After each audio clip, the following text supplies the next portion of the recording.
일단 이쪽 칠판을 이용해서 활용해 보도록 할게요. 어떤 게 있냐면 일단 충돌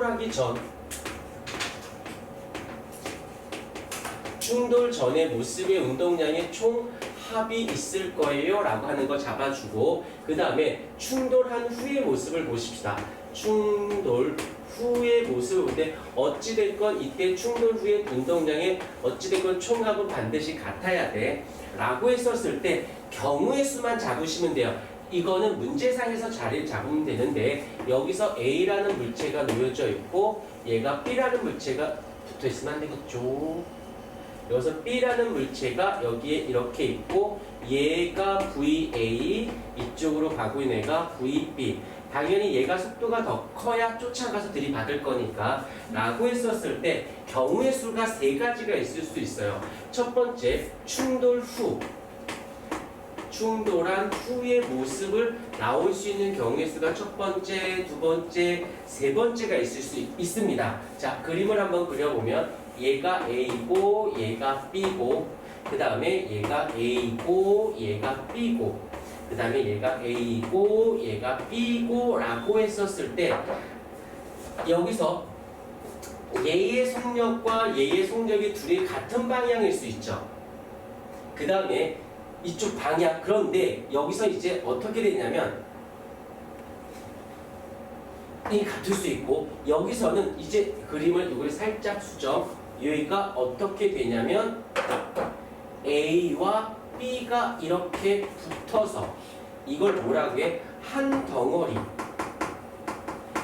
덩어리가 되어서 같은 속도로 가는 거죠. 그리고 또 하나가 있어요. 또 하나는 얘가 일로 가는 건 맞는데 얘가 일로도 갈 수도 있어요. 이런 거지. 가다가 꽝 들이받고 같이 가는 거지. 꽝 들이받고 얘는 멈추고 얘만 갈 수도 있지. 꽝 부닥쳐 얘가 뒤로 물러날 수도 있지. 오케이, 이런 경우를 얘기하는데 이거는 여기서 단순하게 계산하는 문제니까 어렵지는 않은데 절대 이거를 선생님이 이렇게 가볍게 내지 않고요, 대놓고 티가 나지 않아요. 그렇기 때문에 여기서 주의해야 되는 부분이 방향이야. 방향. 즉 얘가 운동량은 mv니까 속도의 방향이 운동 방향이 되어지잖아. 우리 저번 시간에 강조했어요. 속도의 방향이 무엇이 된다? 운동 방향이 되어지고, 운동 방향은 결국에는 운동량의 방향으로도 설정이 되어지기 때문에 방향을 굉장히 주의해서 접근을 해주셔야 돼요. 나중에 뭐 각각 문제들이 있으니까 다 풀어보면 되는데, 자, 여기에서 조금 더 응용할게. 여기에서는 충돌 후에 여러 가지 경우의 수가 나온 거지.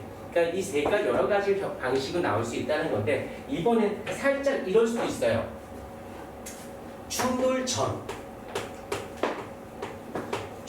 전에 지금 두 물체가 이렇게 되어져 있었던 거잖아. 이번엔 어떻게 하냐면 충돌 전에 이거야. 한 물체였던 거야. 한 물체. 근데요, 그게 충돌한 후에 얘가 깨질 수가 있지 않을까? 깨진단 말이야. 빠지직 깨져서 이렇게 깨져서 하나는 얘가 이쪽으로, 하나는 이쪽으로 라고 했었을 때 이유 불면 이때 운동량의 합이라고 할 것도 없지. 한 물체니까 이때 운동량은 얘 운동량 더하기 얘 운동량이 합이 같아야 된다라는 거. 이건 문제를 풀면 알 수 있어. 어떤 말 뜻인지 알겠니? 여기에서 중요한 거는 얘가 만약에 얘가 운동량이 10이다라고 치자. 그런데 빵 터져서 얘가 얼마가 되었냐면 4가 되었어요. 그러면 지금 얘가 이 물체가 4야. 될 수 없지. 얘가 4야. 반대 방향으로. 오케이. 그 다음에 얘가 어떻게 할까? 얘가 1kg이라고 치고 얘가 2kg.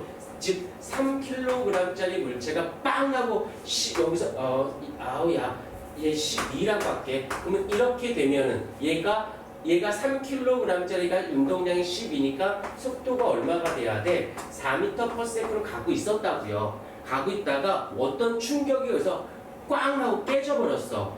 깨지면서 쪼개지면서 이 한 1kg짜리가 뒤로, 그러면 얘의 속도는 반대 방향으로 4m/s로 날아가고 있는 거지. 그런데 얘 합과 얘 합이 반드시 어때야 돼? 그 보존 법칙에 따르면 이 둘의 값이 같아야 되니까 어때? 16이 나와야겠네. 그런데 2kg이니까 얘의 속도는 얘가 얼마? 16이니까 속도가 얼마가 나와줘야 돼? 8m/s가 되어지겠죠. 여기까지 인정? 이걸 어떻게 하냐면 지워버리고는 이렇게 놓고는 충돌 후의 속도의 비는 이라고 뭐라고 얼마 몇 대 몇이니? 라고 묻는다는 거지. 그러면 다시 한번 푸는 거야. 그래? 그런데 여기서 지금 마이너스 4라는 정보를 알려줬어야겠지. 그러니까 얘의 속도는 얼마가 돼?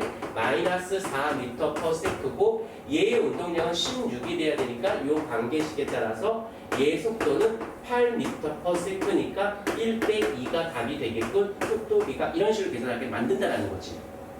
이거는 어떻게든 이것저것 다 어떤 식으로 내가 풀었던 문제는 때려주고도 안 나와요. 그냥 모르는 문제가 나올 거라고 생각하고 출발해야 돼.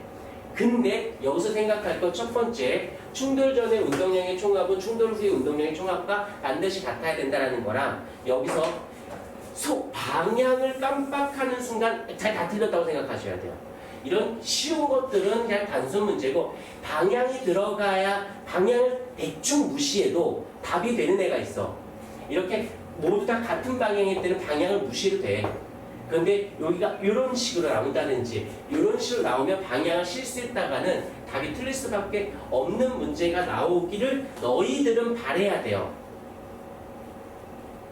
기본 문제에서는 수능 특강 가기 직전 단계에서는 방향에 대한 문제 유형이 적어. 왜냐면 기본 개념의 틀을 잡아야 되니까. 이건 응용 모드거든.